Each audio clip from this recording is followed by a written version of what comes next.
Olá, eu sou o Pescador de Sonhos e vou-vos trazer o mito na arte da Urba.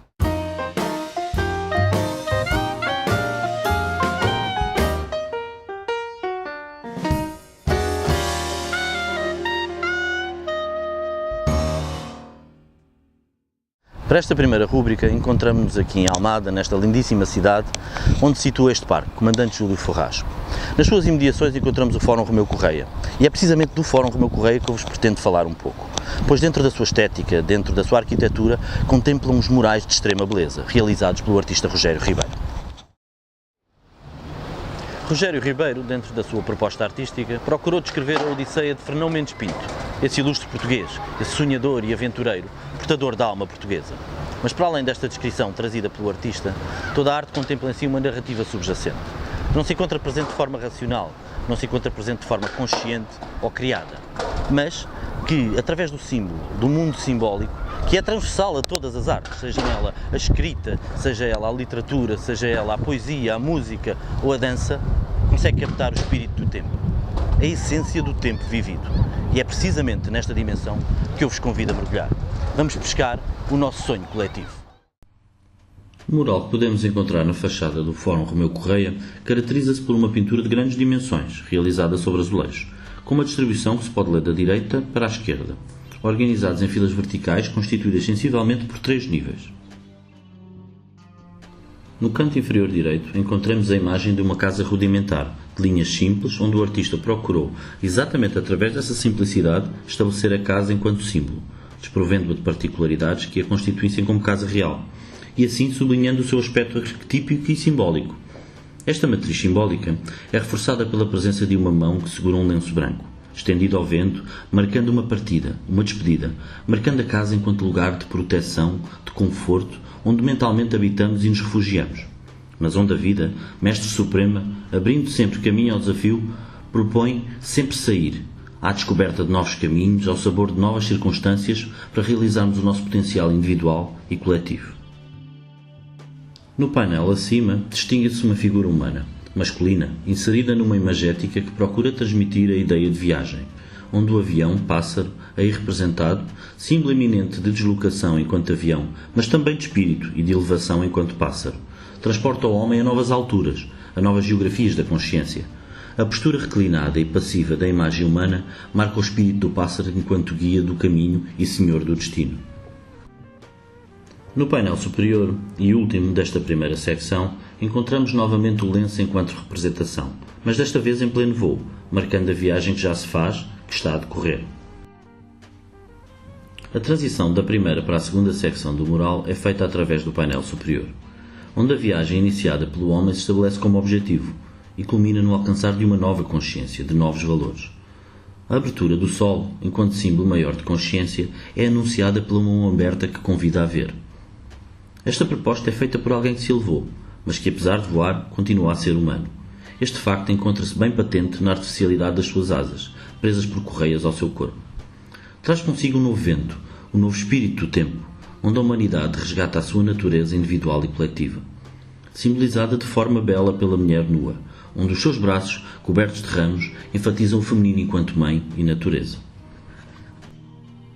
O painel central desta segunda secção ilustra de forma bastante explícita a ideia de escravidão, onde uma multidão prostrada, dominada, maniatada, é utilizada no seu cárcere enquanto força de trabalho, é desprovida da sua humanidade e natureza, estabelecendo assim a lógica da narrativa com o painel superior, onde os novos valores trazidos pelo elevar da consciência do homem respondem a esta escravidão enquanto direção e libertação. A ideia de enfermidade continua a ser representada no painel inferior, onde várias figuras humanas se encontram deitadas e doentes. Todo o quadro tem uma atmosfera lúgubre, escura, patológica, utilizando a ausência de luz como símbolo da enfermidade, estabelecendo assim uma lógica antagónica com o painel superior, onde a luz natural é apresentada enquanto consciência e cura. A terceira secção marca o móvel dessa escravidão, onde um pilar se procura levantar, contendo em si uma simbologia também de elevação, sublinhada pela pirâmide humana que o envolve, constituída por homens amarrados, sobrepostos e crucificados. Sublinha o caráter cultural e religioso do sofrimento, onde a função social da religiosidade, enquanto instrumento de enquadramento do comportamento humano às necessidades sociais, já não cumpre a sua função, materializando-se como veículo de dominação e de sofrimento psicológico. Esta imagem, para além dos aspectos mais generalistas descritos anteriormente, contém pormenores incontornáveis e emblemáticos. Encontramos na base da pirâmide um casal que se beija, procurando esconder o seu gesto, de forma mais ou menos camuflada. Este encontro, também psicológico entre o feminino e o masculino, caracteriza-se por ser uma sincronia com a alma, entre a razão e a emoção, entre a memória e a ação, entre o coração e a vontade. Onde a persecução de um ideal religioso de comportamento humano torna esse encontro pouco frequente, enfatizando o caráter predominantemente castrador da religiosidade descrita, independentemente do valor desse adiar de recompensa possa aportar no futuro. Outro pormenor que importa salientar é a presença, mais uma vez próximo da base da pirâmide, de uma personagem que aponta nitidamente outra direção, acrescentando a ideia de alternativa, de caminho diferente. A quarta e a quinta secções podem ser interpretadas em conjunto, estabelecendo uma conexão entre ambas, como parece sugerir o quadro superior, onde as duas colunas se encontram unidas. No primeiro quadro da base encontramos diferentes elementos. Elementos esses que parecem aludir a um contexto naval, onde podemos identificar o que aparentam ser mastros e velas enroladas, bem como algo onde se consegue identificar características similares a uma rampa, abrindo assim também o caminho à ideia de viagem, tornando-se esta interpretação mais coerente quando enquadramos o painel que se encontra adjacente, onde uma figura de cariz religioso viaja no seu trono sobre as costas de um homem, estabelecendo-se assim um paralelo, uma sincronicidade, entre uma viagem externa de evangelização e a viagem interna na psicologia do homem, proporcionada pela adoção ou imposição do ideal religioso. No nível seguinte destas colunas encontramos dois quadros que partilham novamente a temática religiosa. Mas aqui o artista Rogério Ribeiro procurou, julgo até de forma consciente, materializar as duas atmosferas de forma antagónica, aportando ao quadro da direita luz, em contraste com o painel da esquerda, onde a sombra é dominante. O painel da direita, luminoso, em contraste com a sombra no quadro adjacente, procura enfatizar o caráter superficial e visível destes acontecimentos, onde, mais uma vez, uma figura de características eminentemente religiosas se encontra presente. As suas vestes eclesiásticas e cerimoniais, fortemente adornadas, cobrindo-lhe todo o corpo, terminando com uma mitra sobre sua cabeça, não deixa dúvidas quanto ao símbolo representado. Esta figura religiosa, este Papa, encontra-se no exercício do seu poder, da sua influência, levada bordada nas velas das naus, mas também nas costas do homem ocidental. Nesta representação, a religiosidade e a sua ideologia são apresentadas apenas enquanto veículo de poder, desprovidas do seu ideal primeiro. Já não elevam o homem, marcando bem a relação hierárquica estabelecida entre esta Igreja e a humanidade, subjugada, prostrada e adormecida. Onde um homem vulnerável e nu salienta de forma inquestionável o caráter de domínio que a imagem pretende transmitir. O quadro que encontramos nas suas costas, marcado pela sombra, infere a existência de uma narrativa subjacente que se materializa na profundidade e caminha paralelo ao que se passa à superfície. Nesta viagem pela psique humana individual e coletiva, proporcionada pela experiência religiosa, onde, infelizmente, o sofrimento é passageiro frequente, algo que se esconde, como já podíamos pressentir ao vermos a imagem do casal que se beijava às escondidas, ou na mão que apontava uma direção diferente. Na escuridão, uma figura abre um alçapão. Nesta porta encontra-se desenhado um pássaro, símbolo do espírito, ou de uma religiosidade mais espiritualizada. A sua presença na porta permite estabelecê-lo como signo do caminho a seguir. Caminho de libertação. Esta abertura é proporcionada por uma figura, que mais uma vez possui um semblante sacerdotal, papal, denunciado pela presença na sua indumentária de uma mitra.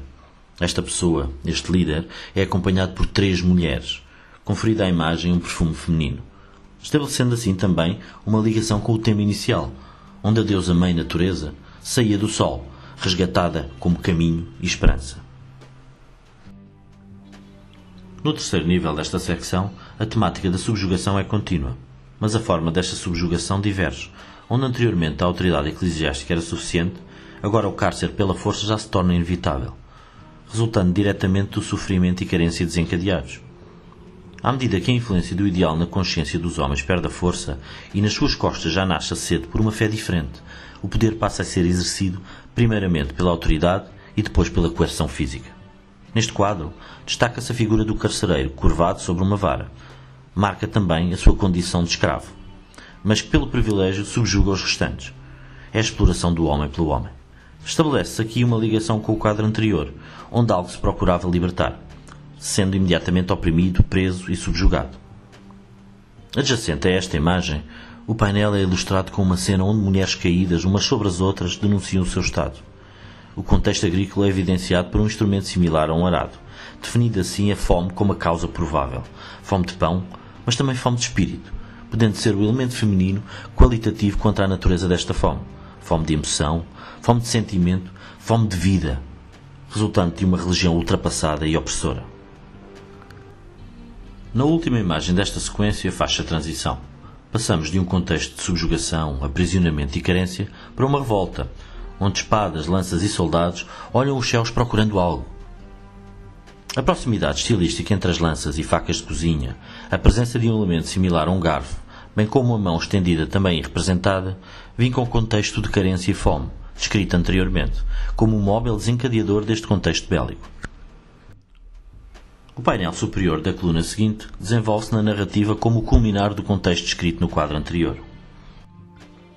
Neste quadro, as personagens que mais se destacam continuam a ser marcadas por uma imagética religiosa. O contexto parece transmitir uma ideia de tributo, onde 3 líderes demonstram servir um novo poder, uma nova lei, uma nova religião. Por cima de todo este contexto, destaca-se uma imagem com vários triângulos sobrepostos. O triângulo e a pirâmide possuem simbolicamente uma conotação de estrutura de elevação, de ascensão, símbolo da pirâmide religiosa e cultural, enquanto elementos que balizam o comportamento humano e estabelecem um ideal a ser alcançado. Sendo assim, estes triângulos anunciam e unificam todo o tema do painel. Numa das faces limites desta imagem, encontramos uma figura geométrica que resulta da união dos triângulos, união de religiões, união de culturas. A coincidência entre esta representação dos triângulos e a narrativa que se desenrola imediatamente abaixo parece precisamente corroborar esta interpretação, onde o líder alvo do tributo possui nas suas vestes um padrão muito similar a estes triângulos em união.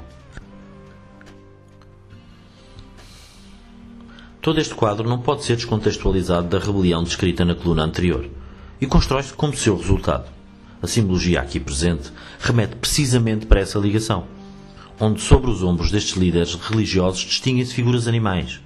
A sua localização denuncia bem a sua função, pois o que conduz estes homens, estes líderes, não é a vontade de guiar a humanidade à elevação, mas antes a sua perpetuação, pois o rato, símbolo indubitável de medo, põe em nua a razão da sua ação. No lado oposto da imagem, o rato é substituído por uma criatura animalesca, aludindo à natureza mais básica e instintiva das forças presentes como motor da ação deste líder de religião. Encontramos nesta imagem a presença de várias crianças e jovens, símbolos de uma nova geração da humanidade, que também, como tributo, estão a ser ofertadas a este novo padrão, que apesar de apregoar a união, continua acima de tudo, como está bem patente na criatura sobre os seus ombros, a procurar a sua perpetuação e não uma verdadeira união ou liberdade para esta humanidade. O pormenor do jovem encarcerado numa gaiola permite desconstruir o símbolo. A proposta desta religião continua a cortar as asas desta nova humanidade, desta nova geração. No canto inferior direito, o pássaro com a face de homem, o espírito da humanidade observa toda a cena. A pintura que encontramos subjacente ao painel superior traz implícita a conclusão do painel superior. Contrariamente ao representado acima, onde a nova geração da humanidade se encontrava presa, aqui já se libertou. Uma liberdade unificadora, como vinha sendo sinalizada em pequenos pormenores presentes nas pinturas anteriores, equilibrando a natureza humana entre o feminino e o masculino. Os 2 jovens, rapaz e rapariga, homem e mulher, lado a lado, que lideram e com as suas pandaretas anunciam a comitiva em festa, contemplam neste caminhar paralelo uma grande força, simbolizada pelo elefante. As mulheres que dançam nuas e festejam o regresso do feminino, da deusa, da mãe natureza, que sobre o dorso do elefante torna a sua concretização inevitável. No painel inferior, as armas já dormem. A nossa natureza já não representa perigo, já não é um alvo a bater. Já podemos juntos descansar. No painel superior da última coluna encontramos um colar de flores, representado por metade, aludindo a metade invisível à sua proveniência divina. Colar similar encontrava-se representado na mão da mulher deusa que se transportava sobre o elefante. Subjacente a esta imagem encontramos um jovem nu, ornamentado apenas com um colar divino presente no quadro superior. Símbolo de premiação, símbolo de chegada, de objetivo alcançado, onde a nudez traduz a aceitação e a integração da nossa natureza. O quadro está repleto de flores, signo de abertura ao sol, signo de consciência sem preconceitos. Abaixo, várias crianças brincam sorridentes, criando um ambiente idílico. Um jovem encontra-se despido da cintura para baixo, aludindo possivelmente a uma sexualidade mais liberta, sem grande necessidade de esconder ou tapar. Parece fugir de algo, que já não o assusta, sabe que é uma ilusão, uma brincadeira, por isso mantém o seu sorriso. As máscaras, usadas pelas crianças, sublinham o caráter ilusório dos nossos medos, quando descobrimos finalmente que são apenas máscaras, sombras sem força ou fundamento.